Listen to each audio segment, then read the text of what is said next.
asalaamaaleykum mbokk yi ñu ngi leen nuyu ku nekk turam ak santam di leen dalal ci rajo bu ITV ak groupe Média Invest di am mbégte di waxtaane réew mi xam ngeen ne suñu président yi demoon nañu fale ca France dem seeti kii di Emmanuel Macron waxtaan ak moom ci mbirum économie président Afrique bëriwoon nañu foofu motoon nañu fukk ak juróom-ñett ak chef de gouvernement ñu waxtaanee mooy mbirum financement relancer économie africaine mbirum vaccination ak tamit droit de tirage spéciaux yu war a gën a yokk pour daal réew Afrique yi soqali ko ci lu ñu wax moo tax ñu am ti mbégte di dalal fii ci studio bi Khadim Bamba Diagne kenn du ko président Sénégal yi mooy directeur scientifique de l'AREM laboratoire pour la recherche économique et monétaire ak kii di Habib Ndaw di directeur de l'observatoire de la qualité des services financiers ñu waxtaan ci réew mi Khadim président yi dem nañ ñëw promesse yi bëri na woon gis nañu Emmanuel Macron nu wax foofu est-ce que France mun naa def dara ci économie africaine fu ñu toll nii. Alassane maa ngi leen nii di nuyu grand Habib di nuyu ni ñu seetaan ak di ñu déglu ñëpp xam nga France moom li ñu naan dafa yeew mais dafa waane ndaxte moo ëpp problème ñëpp nga ay nit moom munoo am Sénégal. pays africain ñu ngi am ay récession 5 points France mi nga am récession 14 points ba pare bëgg régler problème mu ñu am récession 5 points xam nga loolu waane mënu ko weesu waaye boo gisee tamit stratégie bi France teg xam ni tamit yeewu dëgg la ndaxte ñun suñu état yi suñu président mi ngi bëgg a créer je pense 450 000 emplois pour les jeunes là génne 450 milliards ba léegi ñu ngi xaar le comment. Mais Macron wax nañu moom comment lay relancer l'économie française ni mu koy relancer mooy lan xam na ni l'économie française jël na coup il faut que mu ubbil entreprise française yi wutal leen ay marché nan la leen wutalee marché il faut créer le besoin te ni mu créer besoin mooy lan wane ni pays africain yéen moom dee ngeen yàqu ngeen amatu leen xaalis mënatu leen def dara fi nekk ni moom dee ngeen il faut que ñu jàppale leen léegi bu créer le besoin ba pare moom day créer les conditions de satisfaction de ce besoin là il faut que nag adduna bi jàppale leen seen entreprise jàppale leen samay entreprise jàppale leen léegi nag fi na ni def na ci bopp africain ne am ngeen problème yéen ba léegi président yi nangu nañ ñu am nañ problème. ñoom gëm nañu am nañ problème léegi ñoom fàtte nañ France leen ëpp problème junni yoon léegi moom ñun yan nañ problème bi comme yan nañ problème nag léegi moom da leen jox condition satisfaction problème bi mooy lan pour ngeen relancer seen économie il faut que ay entreprise ñëw fa ngeen am ay investisseurs directs étrangers xaalis ñëw fa. pour loolu tamit moom su paree di nga gis waa MEDEF bu France commencé wàcc en Afrique parce que négociation yi Macron dafa jël temps wax fam dëkk yoo xamante ne dañ ko soxal en Afrique dama naan souvent Afrique de l'Ouest mokk na. c'est pas du woon préoccupation Macron boo xoolee Macron préoccupation Afrique australe la Afrique centrale ak Afrique de l'Est. maanaam Afrique du Sud. Mozambique Soudan Congo Kinshasa. waaw xam nga Congo Kinshasa dafa am marché 90 millions d'habitants la te dëkk boobu c'est une catastrophe naturelle. am nañu lépp. mais président bi fa jiite amul les coups de franche ndax ka fa nekkoon militaire la woon amoon lu mu téye boo xoolee pour mu contrôler sax Congo il faut que mu jaar ci Rwanda. te président bi fi nekk bu ko français assurer sa sécurité en contrepartie France mën na am ci moom lu bëri donc loolu Macron dina permettre mu relancer son activité économique avec ses entreprises là-bas. Deuxièmement Soudan dafa nekkoon en instabilité lu yàgg xeex bi bëri ba Soudan di traverser ay moments yu difficiles. Maintenant dëkk boobu tam dañ koy construire pour nga construire boo xoolee Macron dafa ne baal naa leen seen 5 milliards de dollars. pour gagner plus xam na. mais loolay deal bi c'est-à-dire que bu la baalee nag en contrepartie parce que ñoom baal bi la ñuy wax mais du ñu wax la contrepartie maintenant la contrepartie nag loolu day loo xamante ni du dara lu dul permettre ces entreprises ñu relancer wu au niveau du marché. te nan la ay marché yu bëri. mais tout à fait parce que nu ñu relancer wu mooy lan mooy bis bu ñu tegee loxo ci économie Soudan pour war koo reconstruire bu ñu koy reconstruire nag. Macron day def lépp parce que Macron moom wax dëgg yàlla damay naan yenn saa yi bu ñu attaqué France ay ree damay jàpp. il fait son travail. mais loolu lañu sant président de la République liggéeyam lay def. liggéeyam lañ ko def ubbil bunti ay secteur privé fexe ba ñu gagner marché yëpp gis nga Afrique. Afrique la yaakaar pour relancer son économie. mu leer ñun nag dañoo relancer suñu économie mais waxuñu ñu nan xamuñu fan lañ koy relancer mais kii moom li mu bëgg leer na donc pour man daal France mi ngi jouer benn jeu mais loolu la ñu sant un président de la République. Habib. yow da nga bokk ci mbirum économie Sénégal da ci liggéey. est-ce que Afrique ou Sénégal war naa mën dem France wut lu bu jéggaane ou bien Sénégal war naa mën a compter ci force boppam bañ a nu ci ay Macron comme ni ko Khadim waxee bu ñu créer besoin yi dinañu wut ay marché fii marché yaa ngi fi nag français yi bari nañu fi ay terre ak yooyu mi ngi fi tey maanaam Alstom daane woon nañu. te bu 1000 milliards yi teel dugguloon xëy na dina am chômage France Orange a ngi fi te ñooy fay xëy na waa France Télécom est-ce que Afrique warul compter ci boppam bàyyi saa boo amee jafe-jafe rek daw dem Paris.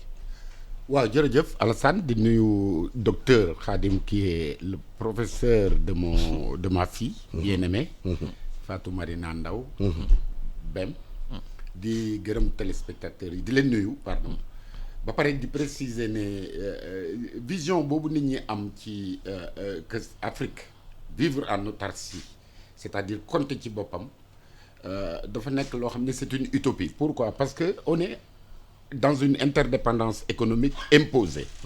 On est dans une globalisation boo xam ne ça échappe à tous les États. François Hollande wax na ne elle n'a même pas de visage humain.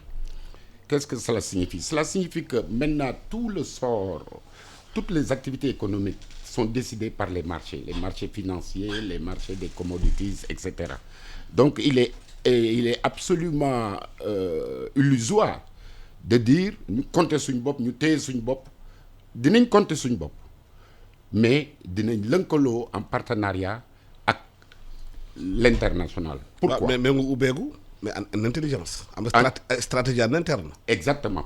C'est-à-dire foofu lay waxee. c'est-à-dire que analyse yi ngeen def nii c'est pertinent mais les données ont changé du côté de nos leaders. Pourquoi?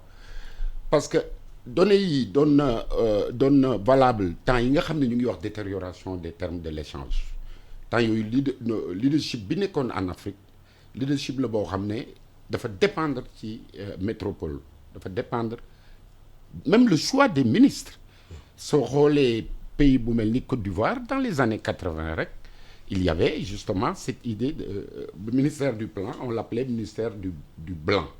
xam nga dafa am lu frappé Afrique. waaw Covid bi ñëw na. nit ñi yëpp yaakaar nañu xëy na Covid bi ni mu changé réew yëpp day téye seen bopp ku nekk liggéeyal boppam. waaw parce que yooyu ñuy wax noonu tamit bi mu amee terme d'échange. boo téye seen bopp c'est plus. waaw ce n'est plus xam nga possible. Covid bi amee frontière dañu ko tëj. waaw kenn demul fenn. waaw kon mondialisation bu ñuy wax am na limite. waaw est-ce que tey bu ñu génnee ci Covid bi war nañu mën a xoolaat suñu économie bàyyi lu ñu liggéey rek jéegaane ko bitim réew.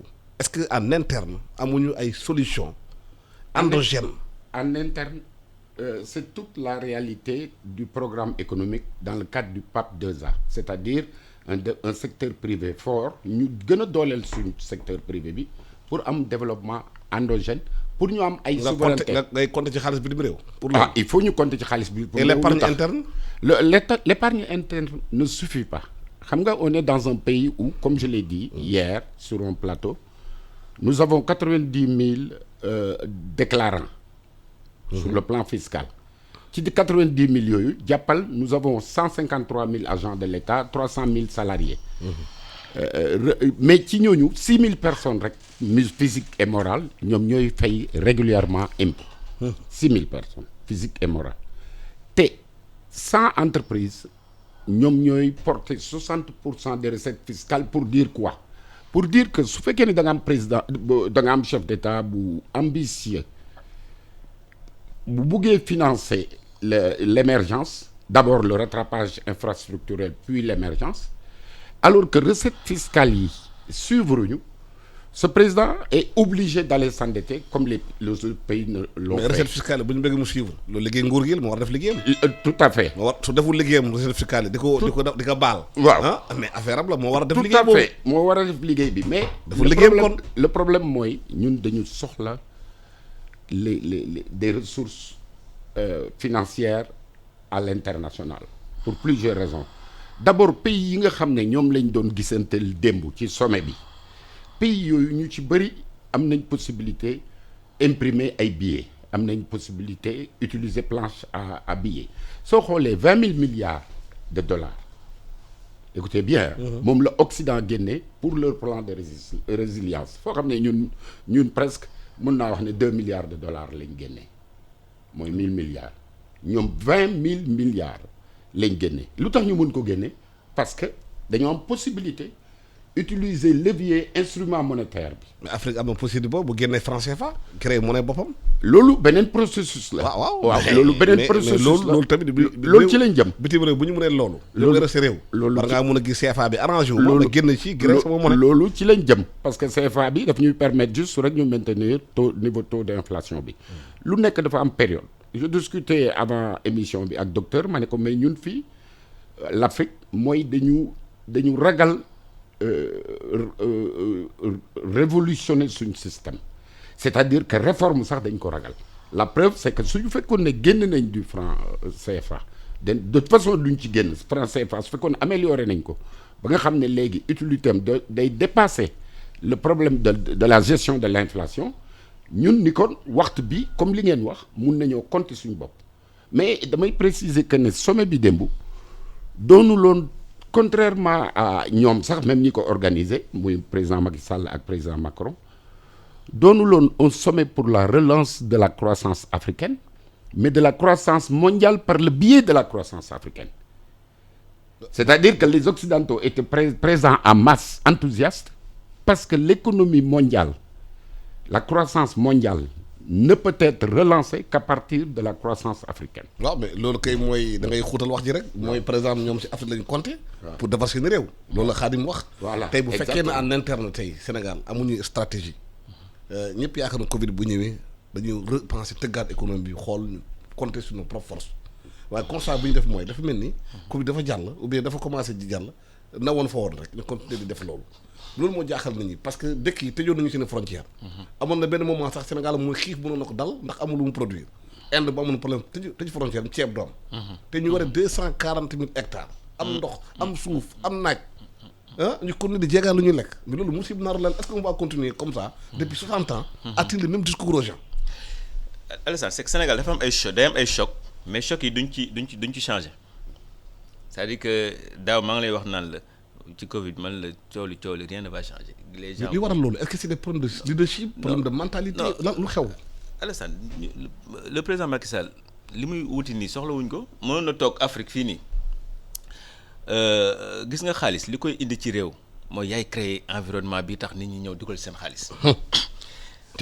parce que Macky Sall li muy depuis 2019 mi ngi wut pour ñu yëkkati plafond bi depuis 2019 mi ngi koy wut gars yi bañ. na bàyyi yoon boobu Macky na bàyyi yoonu endettement parce que le problème fondamental bu ñu am mooy endettement Macky Sall ba muy ñëw président Macky Sall bon c'est affectif quand je le dis Macky Sall alors ñu ngi amoon le taux d'endettement était de 2700 milliards ñu fi ñu ngi ci 9176 milliards d'endettement presque 7000 milliards pendant li mu fi toog parce que chaque année rek day état bi day lever 1000 milliards pour financer le truc léegi problème Macky Sall mooy lan léegi dootu ko amati fii ak 2024. ah bon. non parce que bu eggee 70% mooy mënatul lever 1000 milliards yi mu doon lever chaque mois. chaque année lan mooy yoon bi.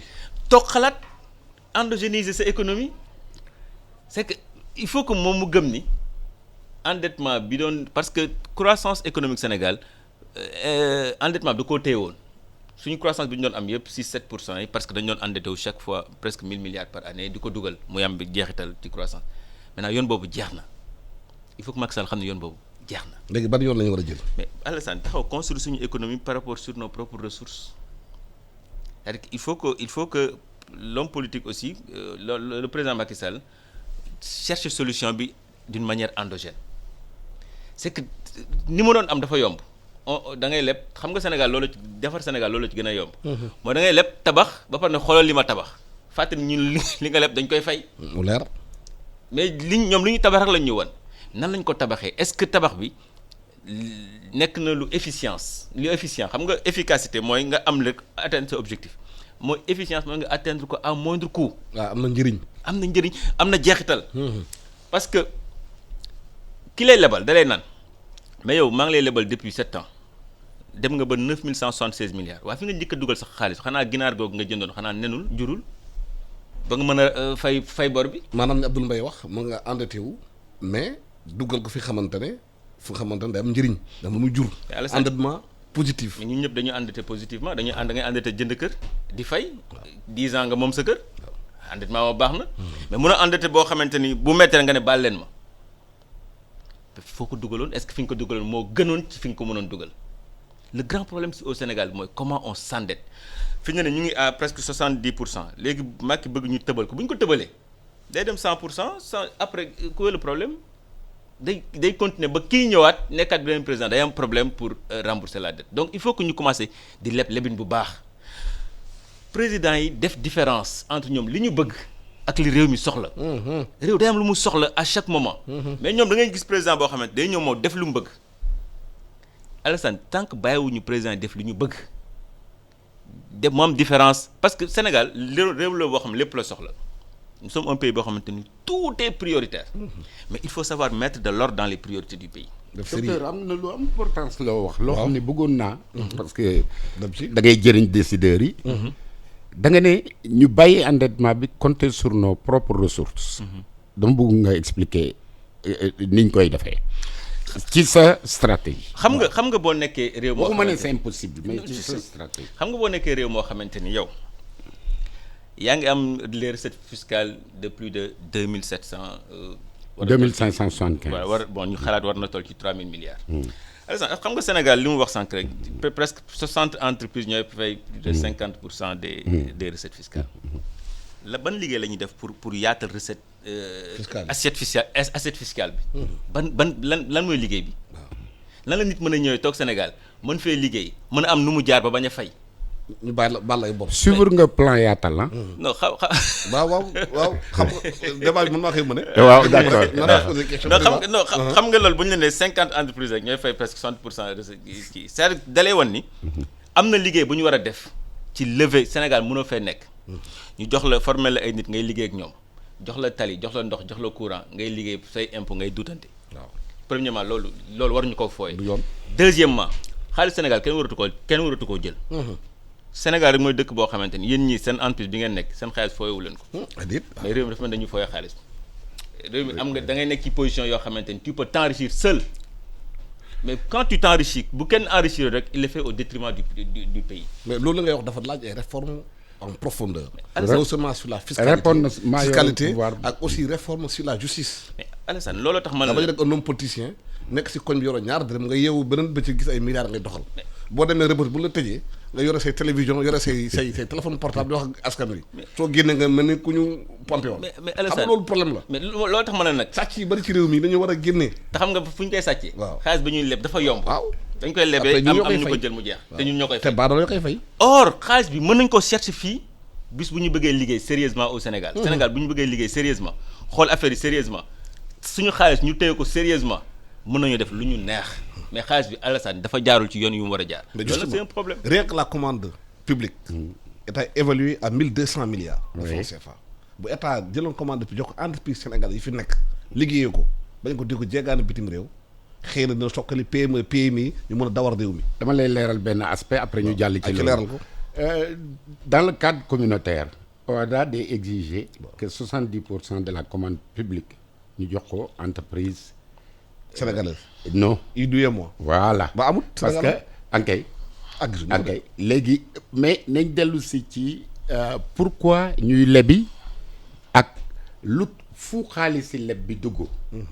parce que maa ngi ko doon déglu li ma wax ci les ressources fiscales Sénégal daf ci conscient ba nga xam ne njëkk naa mettre en place ce qu'on appelle la stratégie et qui a fonctionné hein parce que moo tax malgré mbënd mi on a pu atteindre les objectifs de 2500 et quelques milliards de recouvrement de recettes fiscales njëkk nañoo mettre en place ce qu'on appelle SMART la stratégie à moyen terme de mobilisation des recettes bi ñu paree plan yaatal bi ñu ngi ko lancé 2020 janvier lañ ko lancé 2020 très ambitieux pour permettre ñu recouvrer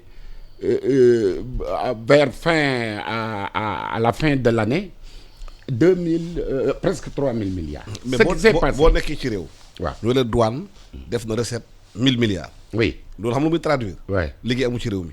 waaw maanaam lépp lu ñuy lekk dañ koy importer. waaw léegi loolu avant ñu glorifier ci loolu. léegi dañu waroon xool li waral loolu. léegi les ressources fiscales. waaw les ressources fiscales. muy douane ak impôts yi loolu doyul pour président boo xam ne dafa yàkkamte dugal émergence ci réew mi su fekkee ne da nga bëgg a réhabiliter da nga hériter benn pays en 2012 boo xam ne il n'y a que des urgences sociales universitaires université peuplée urgence alimentaire urgence médicale urgence sanitaire sécuritaire nga soxla nga am ambition joyanti sa ngemb balaa ngay dem ci xare bi lim laaj ci xaalis ñaari méthode nga koy defee te loolu la gouvernement bi def depuis 2012 benn bi mooy nga rationaliser les charges de fonctionnement de l'État jiitu nañ ci lañ def affaire yi téléphonie yi.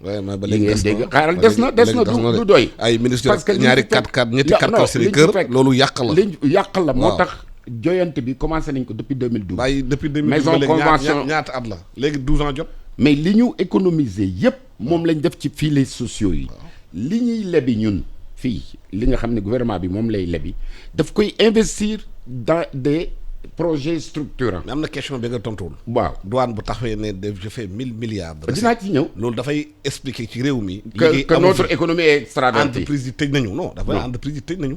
entreprise yi lii problème bi mooy encore une fois les avatars de la mondialisation font que entreprise bu mënul compétir sur le plan nga wàññi sa charge de production yi muy électricité yooyu yëpp da ngay disparaître. L'électricité donc le coût au Sénégal c'est le coût le plus cher dans la sous-région. mais 120 francs de kilowattheure. mais diagnostic bi nga def baax na. mais da nga fàtte ne le président de la République bi muy ñëw dafa réhabiliter les centrales ñu ne yemuñ ci mu diversifier les sources de financement les sources de production d'électricité mu libéraliser le secteur IPP yi pas libéraliser fekkoon na sax Ablaye Wade bi libéraliser ko mais IPP yi gën a bëri independent producers yi mu ne bon suñ secteur privé bi bëgg naa ñu am doole ci mamelle bi gën a am importance ci suñu économie muy électricité mu jox centrale mégawatt à des Sénégalais ñu ngi fii Cap de Biche lañ koy tabax mu indi tooli courant yi yàkkamti la c'est-à-dire urgence bi tax na ba nga xam ne on sera obligé. mais wax nga waxu secteur privé bi. est-ce que gis nga secteur privé di investir. Bakel Tambacounda Banana am na fa de. waaw est-ce qu'ils ont investi là. mais loolu secteur privé xam ne Sénégal Dakar rek la yem. déedéet marché état lay xaar. mais secteur privé yaa ngi fàttaliku na le port de Ndayane par exemple. parce que Ndayane c'est à côté c'est pas le fond du Sénégal. waaw mais Sénégal du Ndayane rek. waaw Sénégal Orkadiéré la Sénégal Gassambiri la. Sénégal Semme la. mais da nga fàtte ne balaa ñu koy def. il faut que ñu defar aéroport régionaux yi. c'est-à-dire que comme ni ñu defaree desserte Casamance bi fexe ba ñu am suñu Air Sénégal bu fay mun di dem naturellement ak ñaari bateau yi. il faut ñu aménager territoire bi te loolu lañ commencé loolu préalable la xam nga préalable bu njëkk bi moo doon assurer l'approvisionnement régulier en électricité loolu déjà kii la woon. mais électricité cher na. non cher na ba tey mais je veux dire mieux vaut nga am boo xoolee Guinée château d'eau de l'Afrique xuy xamaj bi la ñun bi ñuy hérité fii waxuma la indemnité compensatrice bi ni mu tolloon mais on s'est débrouillé jusqu'à ce que non seulement réhabiliter nañ nos centrales électriques mais créer nañ benn système boo xam ne gaz to power c'est-à-dire que suñ centrales yi yëpp bientôt suñ gaz bi bu commencé génn dootuñu utiliser fuel. day wàññi su boobaa parce que président daf ne 60 francs kilowatt-heure mooy objectif. waaw ñu ngi koy xaar te ñu noonu. ñu ngi xaar ba lu am. waaw léegi xaar dama la bëgg a xam réew. douane bu glorifié wu dafa ne 1000 milliards de recettes. est-ce que réew moomu du traduire entreprise yi nekk ci réew mi fi dañoo tëj. c'est ça xam nga moo tax man la il faut que ñu gars yi tëju xool suñu biir leb gi bu ñu ko bàyyee ba xam ni loolu mënatul nekk. bëggoon naa tontu ci li mu expliqué. leb bi parce que dama ko fàtte waa tout à l'heure loolu day tax ñu mën a tourner xool suñu biir xaalis li koy jox ci réew. liggéey am ay entreprises yu nekk ci biir réew mi. gis nga bu ñu nekkee ci crise da ngay créer une économie de substitution lépp loo daan jële bitim réew jëm ko defaral sa bopp. Alassane gisuma réew mu construire économie am te tegu ko ci réew ma di jóg di daanu nga leen di jàppale ñuy jóge ko daanu secteur privé national dañ leen war a jàppale ñuy jóge ko daanu. Maroc bu mën a joxe 1000 milliards ci crise Sénégal mënuñoo joxe sax 10 milliards amoo dara lay wax sa secteur privé parce que tous les gros marchés suñu secteur privé mënu ko gagner. Il faut que Alassane ñu sonn ci production intérieure mais boo amee ay recettes douanières yu ngand mooy c'est-à-dire que li ci biir yëpp dee na. te yow investissement boo war a def ban Sénégalais moo ñemee ban ñi nekk dans ñiy defar infrastructure routière entreprise yu mag yi fi nekk kan moo ñemee demati ay Guinée-Bissau ay Gambie naan da ngay defar ay pont pourtant 2005 defar nañu fi ay pont n'est-ce pas ay Sénégalais. 2020 am beneen ay tubaab ñoo dinañ di ñu defaral ay pont léegi Sénégal bu demee ne day dem Gambie defar fa ay pont lan lañ koy wax yow sa dëkk sax mën na faa gagner ay pont. c'est-à-dire que ba nooy nan ngay defee ba say entreprise compétitive dans la sous-région bu ñu mënta gagner ay marchés yu ñu daan gagner il y a de cela 15 ans mënuñu ko gagner seen biir réew yooyu mooy détails yu ñu war a. comme ay réformes ñu war a def. mais c'est ça le problème maanaam ñu naan képp ku indi fii ñaar dërëm ci réew mi boo àndul ak sénégalais 50% doo am marché. Alassane da ngay defar say sénégalais. waaw ci yoon da ngay defar mais Nigéria tey xool homme d'affaires am benn président rek moo ko décidé. Obasanjo moo ko décidé. loolu donc amul leneen c'est-à-dire que boo defarul say homme d'affaires yow. bàyyi sa réew say ministre say directeur ku ne mën a liggéey keneen ci bitim réew Sénégal xam nañ ñu muy fonctionner. Alassane les gens préfèrent jël des raccourcis s'enrichir mais simplement fàtte réew mi. parce que commission yi la. mais loolu nag mooy danger bi. commission yi la gars yi di wër de. parce que xam nga bu nekkee ci biir réew mi day xaw a metti tuuti. nga am fi yenn affaire yi dem sa yoon. moo tax il faut que président de la République na mu daan sol tengaado toog ci réew mi jéem a xool nan lay def ba. chaîne de valeur bu ci nekk secteur bu ci nekk mu xool chaîne de valeur surveiller ko. du début à la fin. commencer jox ay boppam ay objectifs nan la ñuy def ba contrôler secteur bi entièrement nan la ñuy def ba Côte d'Ivoire bu soxlaa li ñu jox ko Gambie bu soxlaa li ñu jox ko mais ban Sénégalais léegi ban secteur la Sénégalais mën a dem contrôler sur la sous-région. alors que le combat mooy loolu Macron li muy def nii coaching bi muy def nii mais loolu daf man demee naan bu ñu attaqué France non demee naan mais les gens sont injustes. mais waa ji coaching bi muy def mooy lan moom mooy boot ay secteur privé fu mu leen di wutalee ay marché lay wër da koy jaral lu nekk ñun keleen maintenant ñun en contrepartie lan la ñuy def ñun ñu gën a soxla liggéey gën a soxla defar suñu secteur privé ñun ñoo leen di ubbil ñu def ko seen marché donc à un moment donné bis bu ñu demee ba egg ci lépp foo xam mënatuñ ko yaa xayti mu laana na président bi toog na maintenant. mais est-ce que loolu dafa laaj ñu def assise de l'économie sénégalaise. jarul dara ay décision dong la appliquer ay décision dong la ay décision mooy lan ma woo sama secteur privé toog na leen léegi xam nu ñuy def man li ma bëgg mooy waxuma la sax Sénégal mais sous-région laa bëgg ngeen am ci contrôle je suis un pays stable yéen waa ITV non bëgg naa ngeen nekk dans la sous-région man dinaa dem waxtaan ak Gambie ngeen am fa kii dinaa dem wax ainsi de suite jaayaale culture Sénégal. jaayaale mais c'est extra man su ma gisee bu nu ñu seetaanee suñu secteur privé bi di xaar ba pare nag comme si di leen di ñaawal quoi. amu leen doole mais nu ñu amee doole bu dee sa biir réew mun a faa gagner yenn marché lépp luy tali. Alassane mënu ñoo defar pont yi autant de Abdoulaye Wade lañu koy defoon ci ANOCI bi. defe naa CSE moo ko defaroon.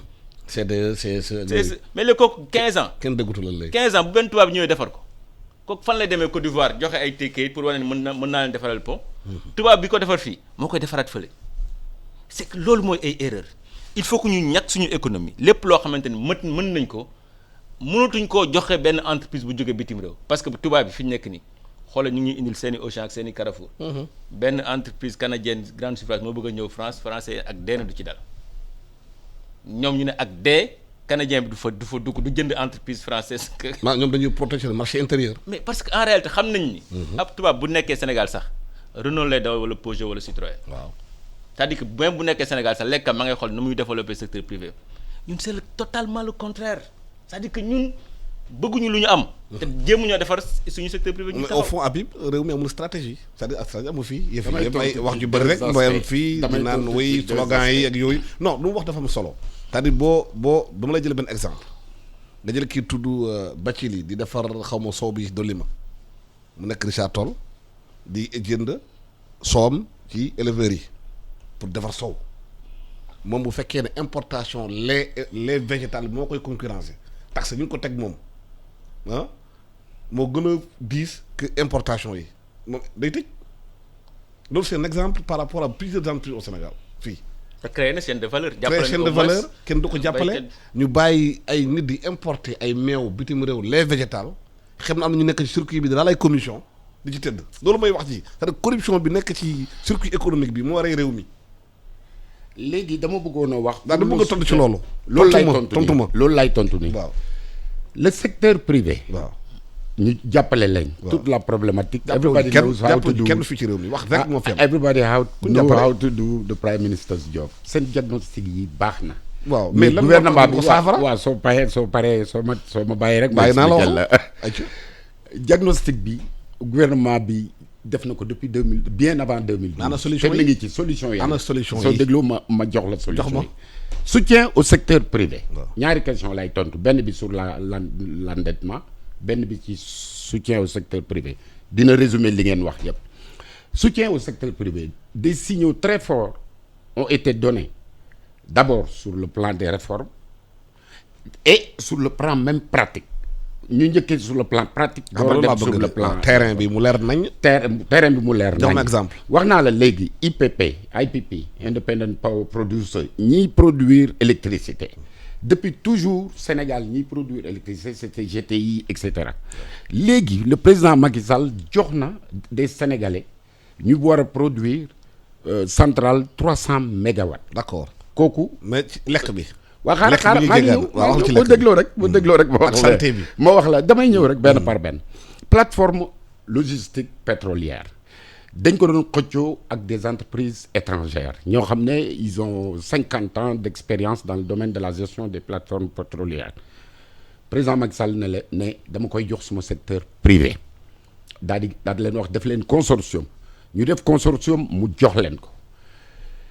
port de Ndayane bii ngay gis nga xam ne à peu près toute la construction bi war a kii entreprise secteur privé sénégalais gis nga terre bii ñuy wax par exemple il y a 9 entreprises sénégalaises secteur privé yu ciy liggéey yoo xam ne ñoom ñoo nekk ci tranchées yeeg yooyu yëpp tous les grands projets du président Macky Sall il y a une priorité pour le secteur privé te loxo secteur privé ngi ci les constructions des écoles des universités yi ñuy def secteur privé baa ngi ci ça c'est au niveau pratique et damay wax lu pratique mais au niveau des réformes et quand il a trouvé que suñu secteur privé amuñu doole pour bokk ci yenn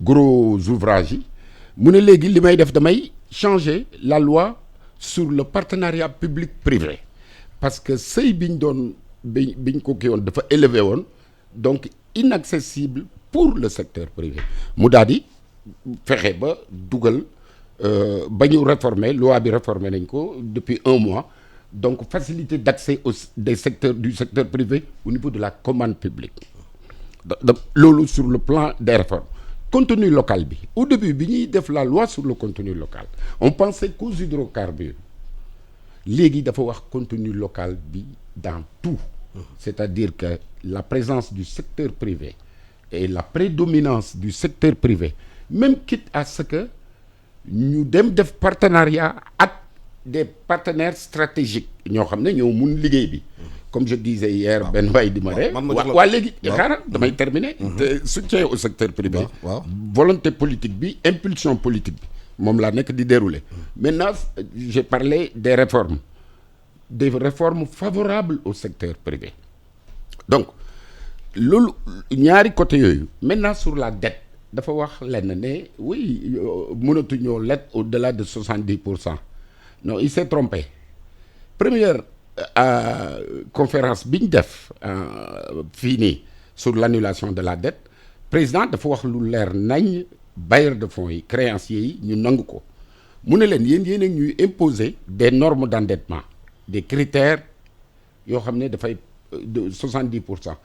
mais ndax mbas mi ñëpp dépassé nañ seen critère France a ngi 114 Japon dem na 230% ci seen PIB ñun en ce moment ñu ngi ci 64,5 moom daf ne ñun buñ lebee dootuñ ñu lebalati non kon kay sommet bi amuloon njëriñ. parce que bu yàggee dama bëggoon ñëwaat ci benn affaire. bu yàggee bu danañ ñu lebal toujours. xam nga lu tax ñu ñuy lebal. oui ma dama bëgg ñëw ci affaire bu concret. waaw li nga wax yëpp infrastructure yi. ñu ñuy lebal. baax na waaye boo naree lekk. lekk laa ko de lekk. li ngay lekk da nga koy importer. xam nga déjà Sénégal fu ñu nekk ni dañu bëgg a lekk ba suur.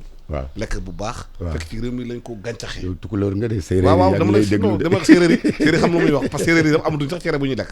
c'est-à-dire pour te dire loolu. dafa am importance ci réew mi. parce que boo réglé sa problème lekk. réglé sa problème santé. boo defee tali bu gën a rafet.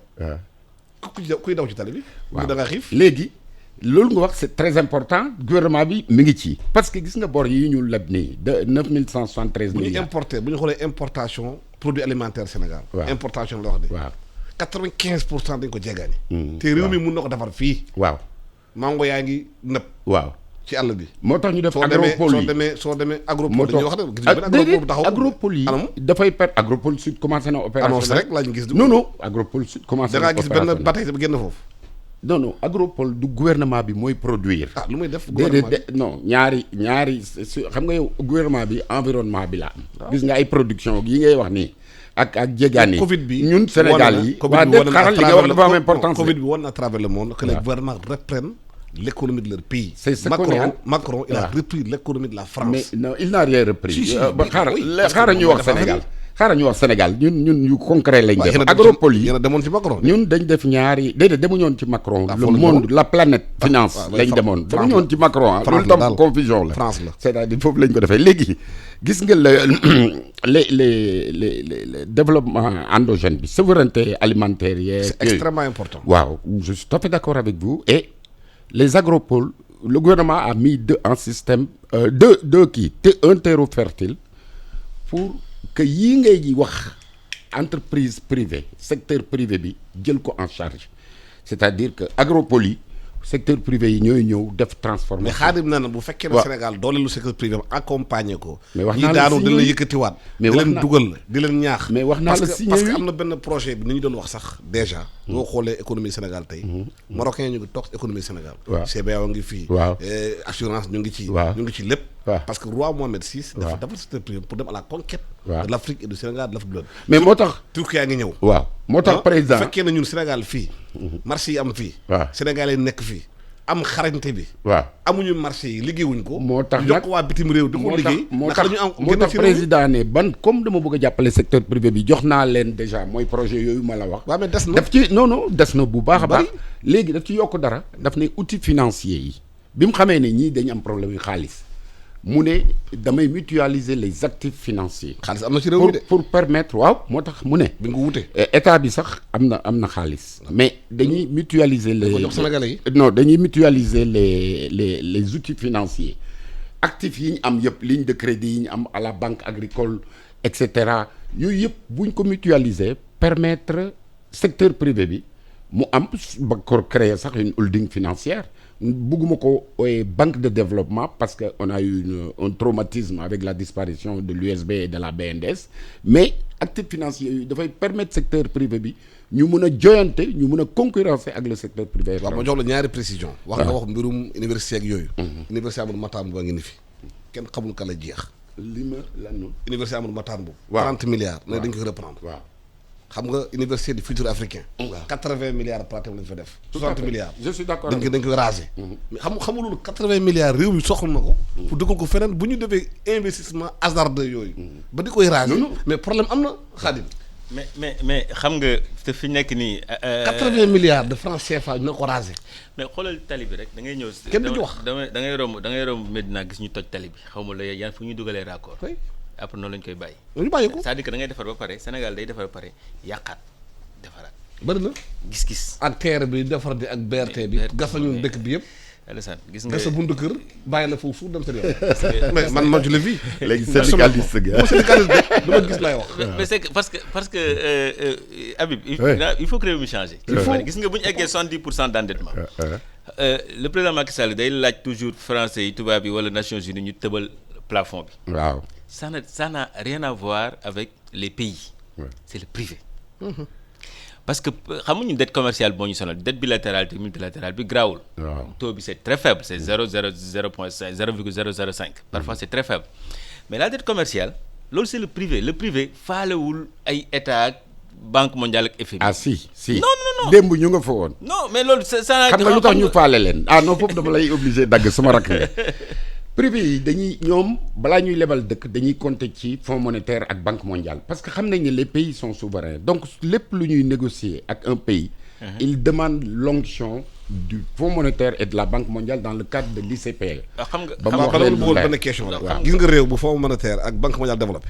wax ma ban réew. non ñun compter wuñ ci ñoom pour ñu développer ñu. kon kay fonds monétaire dañ koy c'est que léegi dafa am parce que boo demee ba ku doon liggéey ci fonds monétaire international je t'explique liste bind benn livre la grande désillusion pour montrer que le fonds monétaire a échoué. mais dama xamul Sénégal lan moo tax ñu continuer fonds monétaire. non le nouveau leadership africain. waaw ne compte pas sur la banque mondiale et le fonds xam nga luñ koy doyee. parce que nguur gi dafa ndànk FMI bu fi ñëwee ñu gën a fi kayit de l'FMI venu à concerter nos finances sont bien tenues. loolu mooy lan. waaw mais compté wuñ ci de xam nga ci. luñ compté wu ñu non xaaral ma wax xam nga lu tax. gis nga quand on a parlé tout à l'heure des DTS par exemple.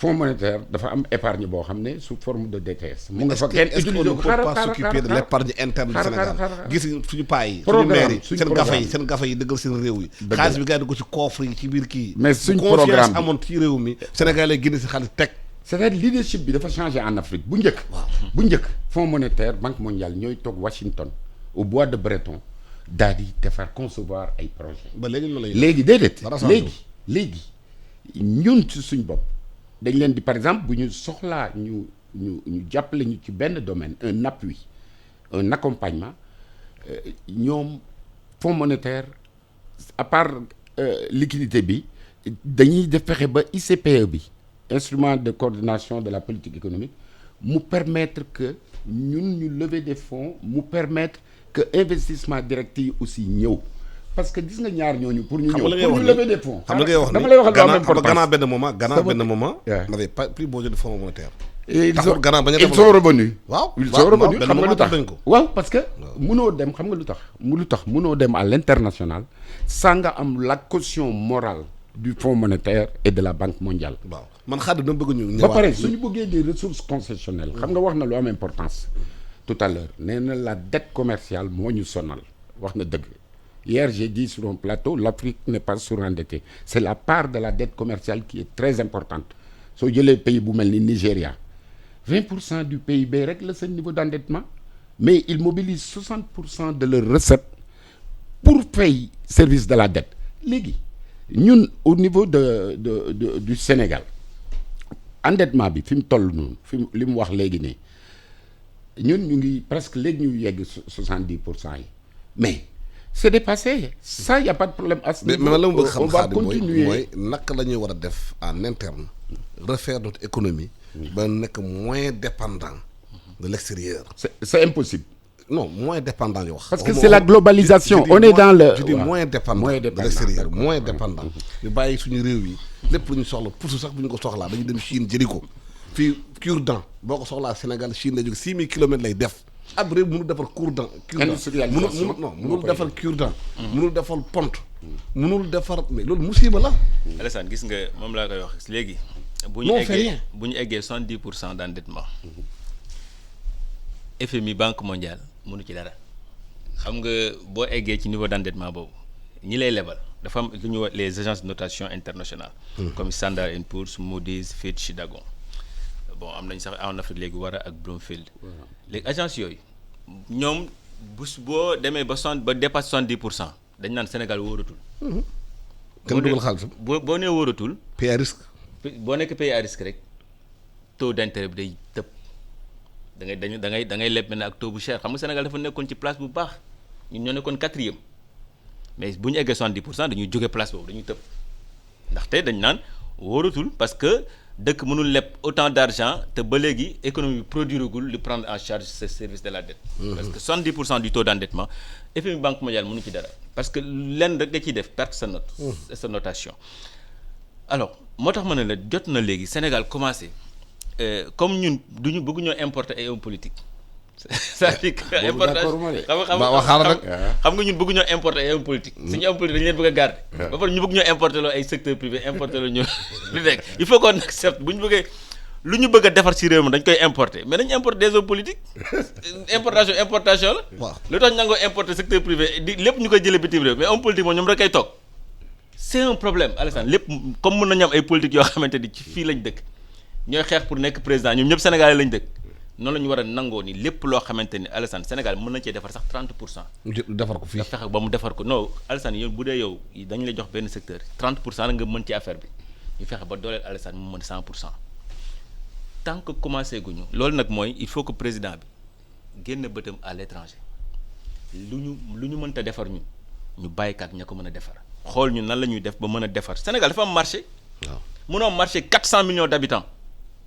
marché CEDEAO mais marché CEDEAO bi lan ngay yow mënoo am marché boobu di nooyal secteur di fragiliser ces entreprises ci benn secteur or que da nga leen waroon dooleel pour ñu jéem a conquérir marché boobu. xam nga marocain yi le roi Maroc toog na fi une semaine boo xam Macky Sall sax dem na bàyyi ko Sénégal moom mu nekk xaw ma ndax tu te rappelles. waaw gis naa loolu semaine mu toog fi moom Macky Sall dem génn. dem ski nautique sax. moom mu toog ci réew. xaalis la mu mais xoolal lu mu def après.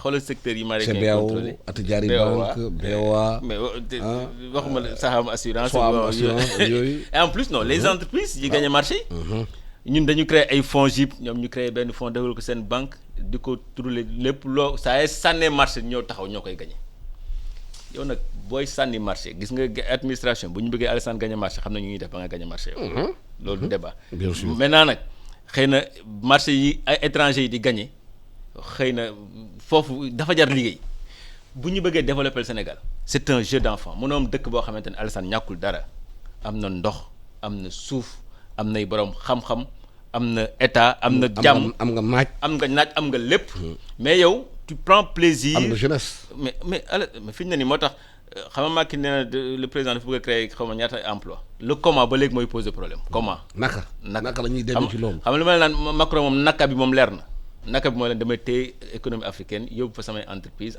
yi soqali ko defar Afrique parce que dëkk yi xaw loolu ngay wax dafa am tellement importance ñun secteur bi ñu nekk communication ak presse dañoo constaté que entreprise française yi dans le cadre de la communication dañoo renforcer seen doole Sénégal RFI 3 reporters France 24 ubbi na bureau Dakar RFI day def fulbe Voix de l'Amérique day def wolof tey Canal day def wolof xam nga loolu defuñ ko pour bëtu sénégalais yi dañu ñëw pour accompagner seen entreprise au Sénégal en termes de soft power. Donc le pays devient attractif. Non, soft power pour gagner des marchés au Sénégal. Le pays devient attractif. doo mus a gis. Le pays devient attractif. Reportage contre Eiffage Mba Total. Jamais. dañu leen accompagne parce que c'est les médias du gouvernement français qui accompagnent les entreprises françaises en Afrique. dama bëggoon sax foofu dafa am importance parce que bu RFI ñëwee def pulaar. waaw deful pulaar pour. waaw neexal diw ak diw. déedéet am na ñu wut. waaw mais en interne qu'est-ce qu'on fait.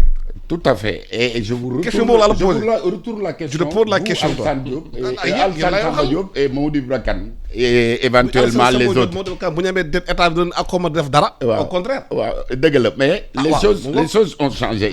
parce que France 24 gouvernement français ñoo la jox moyen pour ñu dem en Afrique pour conquérir les consciences africaines. Exactement mais prenez l'initiative vous serez accompagné par l'État. ça sera quoi. damay leeral fenn pour mu wax rek ne 100%. ne fii dañu yaakaar ne presse bi. dinaa ñëw ci presse bi dinaa la wax voix yi dama bu am lu mu bëgg a leeral pour ñu ñuy déglu dafa am lu importance lu mu wax ci dette bi. parce que daf ne léegi moom. ku ko dégg muy wax mooy ne bu ñu àggee 70%. dootoo mun lebati. àddina tukki na ba même bu ñuy leb agence de notation yi danañ def commentaire yoo xam ne day tax parce que agence de notation du leble. day xool le cadrage macroéconomique. pays à risque bu nekk chez les banquiers dafay correspondre à une hausse des taux d'intérêt xam nga moom loolu la wax mais dafa wax ne Fonds monétaire ak Banque mondiale mënatuñ ci dara mais moom kon dafa suivrul sommet démb bi. ak suivrul depuis novembre le négociation yi président Macky Sall dafa wax ne dafa xam loolu dafa xam ne suñu rombee 70% yi ñun heure bu ñu lebee dinañu lebal parce que suñ projet yi dafa robuste dafa bancable ba pare te suñ pays yàlla def na ne dafa stable macha allah depuis très longtemps. waaw léegi xaar léegi dama xaar ma leeral foofu noonu dafa wax ne suñu lebee taux d'intérêt yi dina yéeg.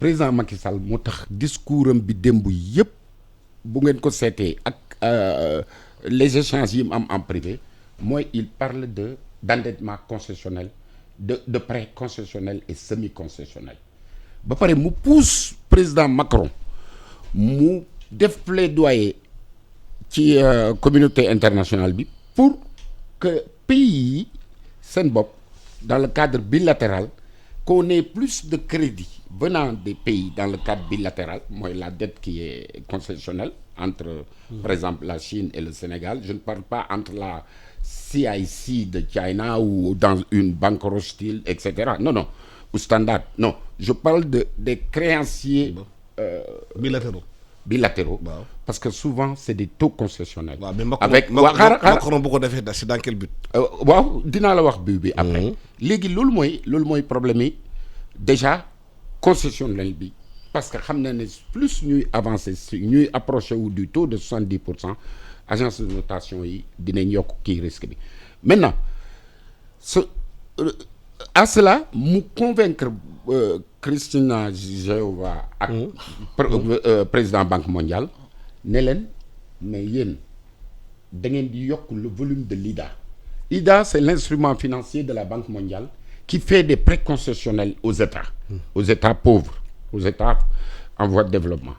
Alors imaginez démb ci sommet bi li tax ma ne moom suivre ko sommet bi on a accepté de dédoubler de tripler même les montants qui initialement étaient alloués à l'IDA.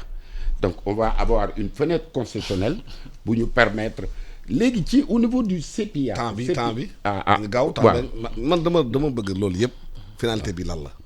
Macron xeex finalité bi ñu am crédit concessionnel. Est-ce que c'est pour ouvrir encore davantage l'Afrique aux entreprises françaises. aussi simple loolu mooy tactique ba kon de leneen. non Macron day liggéey li ñu sant président de la République. Voilà. fexe ba ay entreprises am gagner des marchés en Afrique pour mu relancer. Créer des emplois en France. Relancer l'économie française moo nekk ci moment bu difficile mu ne comment relancer l'activité économique. On prend l'Afrique, on prend les marchés africains, on essaie de faire semblant qu'on va les aider, mais en réalité Macron aide. Pour les endormir. Non, mais hier c'est-à-dire c'était que pas la Macron France et l'Afrique hein. Ouais, C'était mais l'Afrique et le monde. Ouais, France mooy leader bi foofu. non c'était à En Paris. tout cas, de mais toute façon, je bon. dis que ñaari dëkk yi Afrique centrale mooy ay Mozambique. Soudan. Congo Soudan ñoo tax a jóg. C'est le gros marché. Afrique de l'Ouest moom mokk na ba pare. waaw ñu leen gërëm di leen sant.